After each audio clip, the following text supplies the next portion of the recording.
మనందరికీ తెలిసిన వార్తే అన్ని పేపర్స్లో హైలైట్ అవుతున్నది బ్యానర్ ఐటమ్గా. తెలంగాణలో ముఖ్యమంత్రి మాట్లాడిందంటే ఈ సోకాల్డ్ పేపర్స్లో అదే వార్త హైలైట్ అవుతుంది. సో లేకపోతే వాళ్ళకి యాడ్స్ రావు, లేకపోతే ఇంకోటి రావు. కాబట్టి అదే వార్త మెయిన్ వార్తగా ఉన్నది. ఏంటా వార్త అంటే, నిన్న ముఖ్యమంత్రి రేవంత్ రెడ్డి లండన్ పర్యటన ముగించుకొని అమెరికా వెళ్లాల్సిన ముఖ్యమంత్రి అర్ధాంతరంగా తిరిగి హైదరాబాద్కు వచ్చారు. కారణం ఏంటి అంటే, కేంద్ర ప్రభుత్వ విదేశీ మంత్రిత్వ శాఖ ఆయన్ని అమెరికాకు వెళ్ళడానికి అనుమతించలేదు.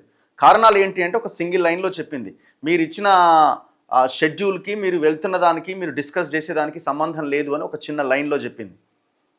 సో అంతకుమించి వాళ్ళు ఏం చెప్పలేదు. నిన్న దాని మీద ఎందుకు అనుమతి ఇవ్వరు, ఇది తెలంగాణ మీద వివక్ష తప్ప ఇంకొకటి కాదు, తెలంగాణ అభివృద్ధిని అడ్డుకుంటున్నారు, గుజరాత్ వైబ్రెంట్ పేరుతో గుజరాత్ ముఖ్యమంత్రిని అమెరికాకి పంపించారు, ఆయన అమెరికాకి వెళ్ళినప్పుడు ఎలాంటి ఇబ్బంది లేదు, నేను వెళ్తేనే వచ్చిందా, ఇది తెలంగాణ మీద వివక్ష అని ముఖ్యమంత్రి మాట్లాడాడు. అయితే అందరికీ ఒక డౌట్ వచ్చింది, నాకు కూడా ఆశ్చర్యం అనిపించింది. వీళ్ళ మధ్య టర్మ్స్ ఏం దెబ్బతిన్నాయి? మోదీకి రేవంత్ రెడ్డికి మధ్య టర్మ్స్ బాగానే ఉన్నాయి కదా, చాలా ఇదిగా మాట్లాడిరు. ఒక రకంగా బయట అయితే అసలు ఇద్దరు ఒకటే అనే ఎంత చర్చ నడుస్తున్నది. మరి ఆల్ ఆఫ్ సడన్గా ఏం జరిగింది? ముఖ్యమంత్రి ఢిల్లీకి వెళ్ళినప్పుడు మోదీ అపాయింట్మెంట్ ఇవ్వకుండానో ఇంకా ఎక్కడో ఏదైనా ఇబ్బంది పెట్టడం కూడా జరగలే. మరి ఈ విషయంలో ఎందుకు జరిగింది?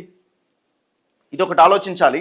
అయినా ఇంకొకటి, అసలు అనుమతి ఇవ్వకపోవడం కూడా అసలు ఎందుకు ఇవ్వలే, ఇది కూడా క్వశ్చనే. ఎందుకు ఇవ్వరు, ఎందుకు ఇవ్వలే, మిగతా వాళ్ళకి ఎట్లు ఇచ్చారు, ఈయనకి ఎందుకు ఇవ్వలే, మన ముఖ్యమంత్రికి ఎందుకు ఇవ్వలే? దీన్ని మనం ఖచ్చితంగా క్వశ్చన్ చేయాల్సిందే. అంటే ఇది బీజేపీని తిట్టడమో, కాంగ్రెస్ని తిట్టడమో, వీళ్ళని విమర్శించడమో కాదు. ఇప్పుడు మీరు అక్కడ ఆయన అడ్రస్ చేసే ప్రతి మీటింగ్, ఎవరిని కలిసినా అక్కడ ఏం మాట్లాడుకున్నారన్నది ఒక్కడే పోయి మాట్లాడుకోవడానికి కూడా అవకాశం లేదు కదా. పర్సనల్గా భారత రాయబార కార్యాలయానికి సంబంధించిన ప్రతినిధులు కూడా ఆయన వెంట ఉంటారు, ఒక్కడే పోయి మాట్లాడాడు. ఆ మాట్లాడినటువంటి ప్రతి మాటని, ఆ సారాంశాన్ని మళ్ళీ కేంద్ర ప్రభుత్వానికి వాళ్ళు నివేదిస్తారు. సో మరి అలాంటప్పుడు ఎందుకు ఒక సింగిల్ లైన్లో చెప్పడం కాదు కదా, మొత్తం మీరు ఒక పేపర్ రూపంలో తెలంగాణ రాష్ట్రానికి మీరు తెలియజేయాల్సిన అవసరం ఉంది కదా. ఇగో మీ ముఖ్యమంత్రి పర్యటనని మేము ఎందుకు అడ్డుకున్నాం, ఆయన్ని వెనక్కి పంపించేసినామని చెప్పాలి కదా. ఇప్పుడు ఆ వార్త అన్ని పేపర్స్లో ప్రధానంగా హైలైట్ అవుతున్నది. అదే వార్త, రాష్ట్రానికి అవమానం జరిగిందని మన ముఖ్యమంత్రి అంటున్నాడు. తెలంగాణకు పెట్టుబడులు రాకుండా అడ్డుకోవడానికి కుట్ర జరిగింది. గుజరాత్ ముఖ్యమంత్రికి అనుమతిచ్చి నన్ను అడ్డుకోవడం ఏంటి, లండన్ టూర్కు అనుమతిచ్చి అమెరికాకు నిరాకరించడం ఏంటి? ఏ దేశానికి పోవాలన్నా ఖచ్చితంగా కేంద్రం అనుమతి ఉండాలి. కేంద్రానికి ముందుగానే షెడ్యూల్ పంపాలి, ఎవరెవరిని కలుస్తున్నావో పంపాలి. పూర్తి షెడ్యూల్ పంపిన తర్వాత కేంద్రం అనుమతిస్తే అప్పుడు మనం పోవాలి. లండన్ పోవడానికి కేంద్రం అనుమతి ఇచ్చింది, కానీ అమెరికాకు పోవడానికి అనుమతి ఇవ్వలే. విదేశీ పెట్టుబడులు గుజరాత్కు రాకుండా తెలంగాణకు వెళతాయనే నా అమెరికా టూర్కు అనుమతి నిరాకరించారు. ఇది రాజకీయ వివక్ష, చిన్న చూపు, రాష్ట్రంపై చులకన భావం.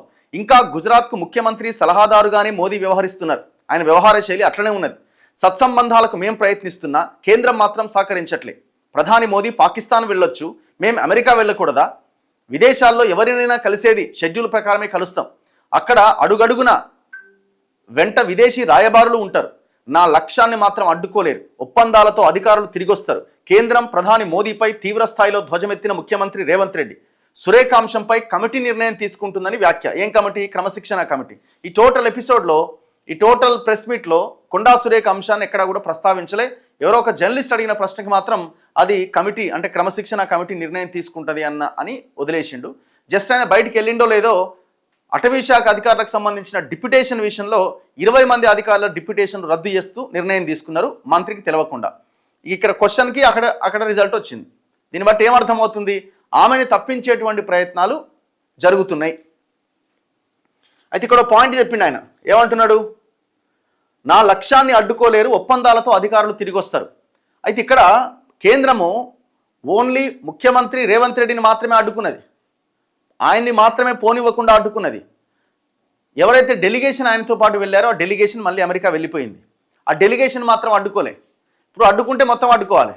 ఇప్పుడు ఆ షెడ్యూల్లో, ఇప్పుడు ఏదైతే షెడ్యూల్ వీళ్ళు ఇచ్చారో ఆ షెడ్యూల్లో ఉన్న అందరినీ ఆ డెలిగేషన్ వెళ్ళి కలుస్తుంది. అందులో ముఖ్యమంత్రి ఉంటే వచ్చిన ఇబ్బంది ఏంటి? అధికారులు వెళ్ళి కలుస్తున్నప్పుడు, తెలంగాణ తరపున అధికారులు వెళ్ళి కలుస్తున్నప్పుడు అందులో ఉన్న ముఖ్యమంత్రి అందులో ఒక్క ముఖ్యమంత్రి ఉంటే ఈ దేశానికి వచ్చే నష్టం ఏంది? ఏంది అసలు అంత పెద్ద వ్యవహారం ఏంది అసలు చెప్పాలి కదా. ఈ దేశ ప్రజలు తెలుసుకోవాల్సిన అవసరం లేదా? మేము మిమ్మల్ని జీతగాల కింద మీరు మాకు సేవ చేస్తారని మేము పెట్టుకున్నాం. సో ఈ తెలంగాణ రాష్ట్ర ప్రజలకి మీరు ఆ సమాచారాన్ని ఇవ్వాలి కదా, ఇగో ఇందుకోసం అని. దీంట్లో ఏమైనా నేషనల్ సెక్యూరిటీకి సంబంధించిన అంశాలు ఉన్నాయా? ఏమున్నాయి? అరే మీ ఇద్దరు బాగానే ఉంటారు కదండి మొన్నటిదాకా. ఆయన మా దాంట్లోకి రాని ఈయన అన్నాడు, నాకు డిమాండ్ ఉంది కాబట్టి నన్ను పిలుస్తున్నాడు మా అన్న అని ఆయన అన్నాడు. మరి ఇద్దరి మధ్యలో సడన్గా ఏం చెడింది? లేకపోతే ఏదైనా డ్రామానా పొలిటికల్గా? ఏమో ఊకే మన ఇద్దరం ఒకటే అంటున్నారు, ఈ ఎపిసోడ్తో కొట్టిపడేయాలని నన్ను అడ్డుకోను అని అనుకున్నారా మీరు? ఏదన్నా తెలియాలి కదా. ముఖ్యమంత్రి మాత్రం సీరియస్గా ప్రెస్ మీట్ పెట్టిండు. ఈ పెట్టుబడులు ఈ లక్ష ఇవన్నీ అవుతాయి, ఇవన్నీ ఆయన ఏదో తెచ్చేది లేదు చేసేది లేదు. ఉన్నది ఈడ చేయమని రాదు, ఫస్ట్ ఈడ చేయాల్సిన పని ఫస్ట్ చేయమని రాదు. అయినా సరే మనమేం ఆ టూర్ని తప్పు పట్టట్లేదు, ఎందుకు పోతున్నారు అనట్లేదు. ఏదో తీసుకొస్తారు అన్న ఒక లోపల ఏదో ఒక దగ్గర అరే పోనీ ఏమైనా వస్తుందేమో అనే ఒక కన్సర్న్ ఉంటుంది ఏ ముఖ్యమంత్రి అయినా సరే, ఏ ముఖ్యమంత్రి మీదనైనా, ఏ ప్రధానమంత్రి మీదనైనా. మరి ప్రధానమంత్రి ఇన్ని దేశాలు తిరుగుతున్నాడు కదా, మరి ఆయన ఎవరైనా అడ్డుకుంటున్నారా? మొత్తం మీ చేతుల పని. అయినా పాకిస్తాన్ కూడా వెళ్ళొచ్చారు కదా గతంలో ఒకసారి, మరి అమెరికాకు పోతే తప్పేంది? ఇప్పుడు ఎవరిని అడిగినా, నేను చాలా సీనియర్ నాయకులను అడిగినా కూడా ఏమో మాకే అర్థమవుతలేదు అంటారు.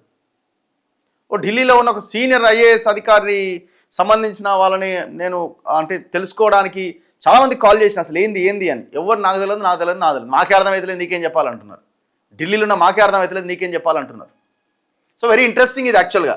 నేను అమెరికా వెళ్ళాలనుకున్న సమయంలోనే వైబ్రెంట్ గుజరాత్ పేరిట ఆ రాష్ట్ర ముఖ్యమంత్రి భూపేంద్ర పటేల్ కూడా పెట్టుబడుల కోసం అమెరికా కెనడా టూర్కు పోయిండు. అమెరికా పెట్టుబడులు గుజరాత్కు రాకుండా తెలంగాణకు వెళ్తాయన్న ఉద్దేశంతో నా టూర్కు అనుమతి నిరాకరించారు. గుజరాత్ అభివృద్ధికి ఇబ్బంది కలుగుతుందన్న ఉద్దేశం తప్ప రాజకీయ కారణాలేమీ లేవు. ఇది పూర్తిగా రాజకీయ వివక్ష, తెలంగాణ అభివృద్ధిని అడ్డుకోవడమే. కేంద్రం వైఖరి ఫెడరల్ స్ఫూర్తికి విరుద్ధం అని ముఖ్యమంత్రి రేవంత్ రెడ్డి తీవ్ర స్థాయిలో ధ్వజమెత్తారు. గుజరాత్ ముఖ్యమంత్రికి అనుమతిచ్చి తన పర్యటన ఎందుకు అడ్డుకున్నారో చెప్పాలి అని కేంద్రాన్ని డిమాండ్ చేశారు. తెలంగాణకు వచ్చే పెట్టుబడులను గుజరాత్కు మళ్లించడానికే కేంద్రం కుట్రలు చేసిందంటూ ధ్వజమెత్తారు. లండన్ టూర్ను ముగించుకొని సోమవారం హైదరాబాద్ చేరుకున్న ముఖ్యమంత్రి రేవంత్ రెడ్డి సోమవారం సచివాలయంలో విలేకరుల సమావేశం నిర్వహించారు. ఈ సందర్భంగా మాట్లాడుతూ వికసిత్ భారత్లో భాగంగా తెలంగాణ రైజింగ్ 2047 లక్ష్యంతో విదేశీ పెట్టుబడుల కోసం అమెరికా వెళ్లాలనుకున్న తన టూర్కు కేంద్రం అనుమతి నిరాకరించడంపై తీవ్ర ఆగ్రహం వ్యక్తం చేశారు. తన అమెరికా పర్యటనకు కేంద్రం అనుమతి నిరాకరించడాన్ని తీవ్రంగా ఖండిస్తున్నా తమ పార్టీ మంత్రులు, ఎమ్మెల్యేలు, ఎమ్మెల్సీలు, ఎంపీలు కూడా ఖండిస్తున్నారు. పార్లమెంట్లో తమ పార్టీ ఎంపీలు ఈ అంశాన్ని లేవనెత్తుతారని తెలిపారు.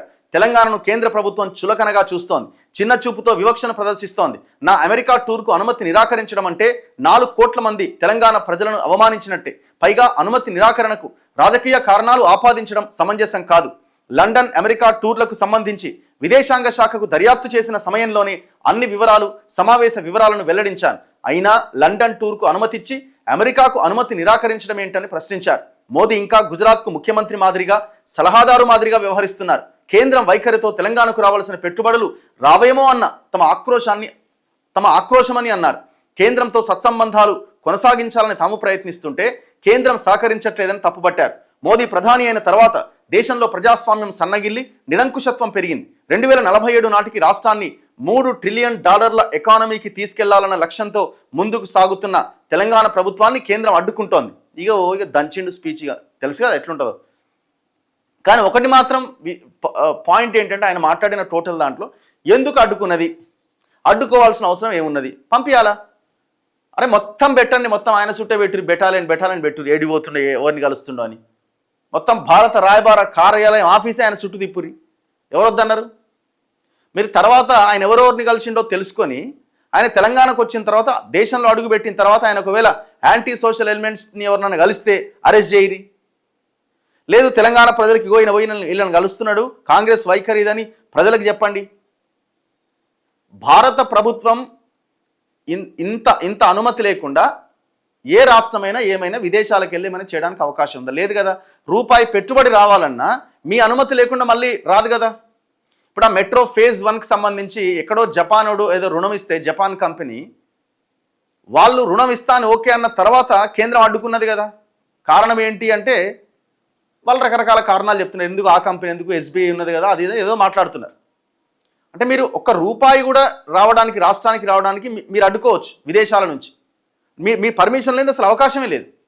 మరి ఇక లొల్లి ఎక్కడిదిగా, అడ్డుకోవాల్సిన అవసరం ఏంది? అంటే ఎవరికి మేలు చేస్తున్నారు ఇక్కడ? ఎవరికి మేలు చేస్తున్న పక్కన పెడితే అసలు మీ పార్టీ లైన్ ఏంది? అసలు దీన్ని బట్టి అసలు మీరు ఇక్కడ అధికారంలోకి రావాలనుకుంటున్నారా, వద్దనుకుంటున్నారా, ఏమనుకుంటున్నారు అసలు?